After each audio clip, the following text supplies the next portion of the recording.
Our school district is honored to participate in the League of Women Voters celebration of Black History Month. The journey to being awarded Unitary status is the foundation of our school district's long history of excellence and equity and high-ranking performance on national, state, and local metrics. Ms. Beeman, please walk us through the Unitary status journey. Certainly. Prior to 1970, the schools in Seminole County were segregated by law. What that meant is that the Black students were served in different schools, separate and apart from white students. And then in 1970, the United States of America filed a lawsuit against 6 school districts in Florida, including Seminole County. And the result of that was an order by the Middle District Court to convert to a unitary school system. And so that began the journey, the steps toward unitary status. In 1970, there was an approved desegregation plan, and the district operated under that plan for many, many years. But it really wasn't until 1995 where, in my opinion, the true work really began. And what occurred was that the school board submitted for the opening of the new Winter Springs High School and the attendance boundary for that, and it was rejected. It was rejected by the Department of Justice, and the school board at that time said to the superintendent to make all necessary steps to move forward the declaration of unitary status. Unitary status is achieved when a court determines that the school district has eliminated the vestiges of its dual system, that system where Black students are served in one way and white students served in another way.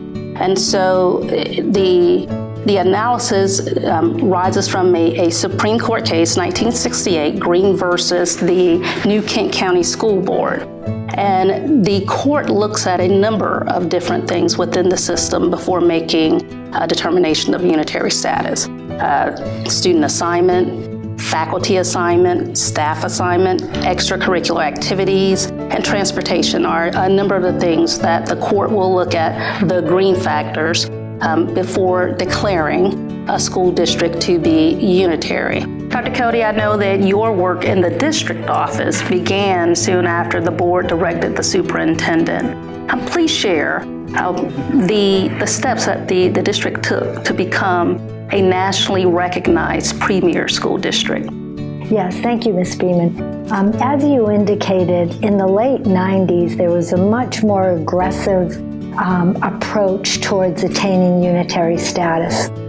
And one of the first requests from the United States Department of Justice was to address an informal discovery request, which was a series of multifaceted questions, 59 questions, that generated 9 banker boxes of information submitted to the United States Department of Justice. And this was a requirement to dig very, very deeply into the practices that occurred in our schools that resulted in some cases, having a dual system still in place.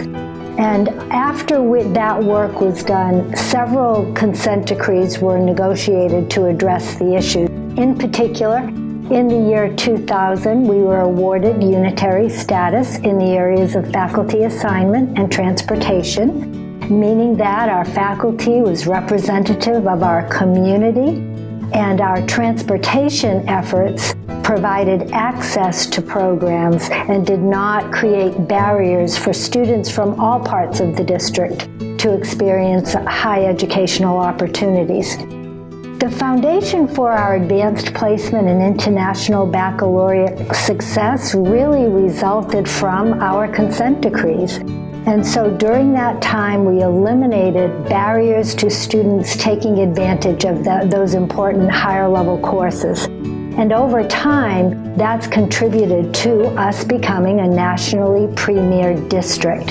The work has also resulted in the establishment of educational pathways e-pathways, and that's something unique to Seminole County Public Schools.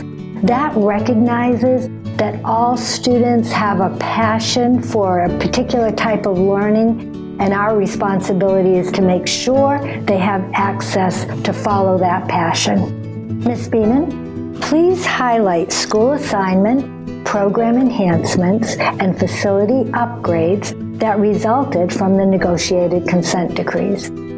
Among the many changes that occurred in the district towards achieving the goal of unitary status, the most notable include the creation of the school zone to populate the new Winter Springs High School in the latter part of the 90s, the creation of the Northwest and Northeast elementary cluster zones, the conversion of Goldsboro to an elementary magnet school, the placement of a fine arts program at Midway Elementary School, the establishment of Sanford Middle School as a math and science magnet, the establishment of Millennium Middle School as a fine arts magnet, the establishment of 2 magnet programs at Seminole High School, the Academy of Health Careers and the International Baccalaureate Program, the establishment of the Choices Department, now the Student Assignment and Program Access Department, to oversee the various student transfers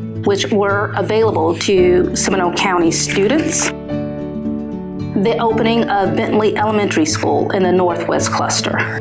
Dr. Cody, when did you feel that the district's efforts would result in the court's determination that the school board had reached a place where unitary status could be granted?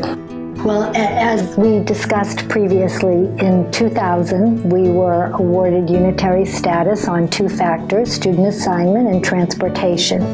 As we continued to work to address areas of improvement, we realized that it was important to demonstrate to the court that the board had a commitment to maintaining a unitary system after unitary status was awarded. And so in 2003, the board created 2 very important policies, our excellence and equity policy and our student assignment policy. Both of those policies are at the heart of maintaining a unitary system. And what is really interesting is that when the board was ready to go to request declaration of unitary status, there was no trial. Do you know why that was, Ms. Beeman? Yes, I do. In 2006, the district moved by motion for the court to declare the school board as having achieved unitary status. And in that motion, the district stated, "The district has taken great steps to remedy the violations originally found by this court 34 years ago in 1970. At that time, the district was found to have operated a dual school system on the basis of race. Now, not one school in the district has a racially identifiable student body. Faculty assignments meet the court's guidelines, and the district maintains equitable educational facilities throughout the county. The district has also demonstrated that it can be trusted not to return to its segregated past by its consistent compliance with the orders of the court and through its ongoing good faith efforts to ensure educational equity and the preservation of the progress the district has achieved. The district is committed to ensuring that all Seminole County school children will continue to enjoy equal educational opportunities in district schools after unitary status."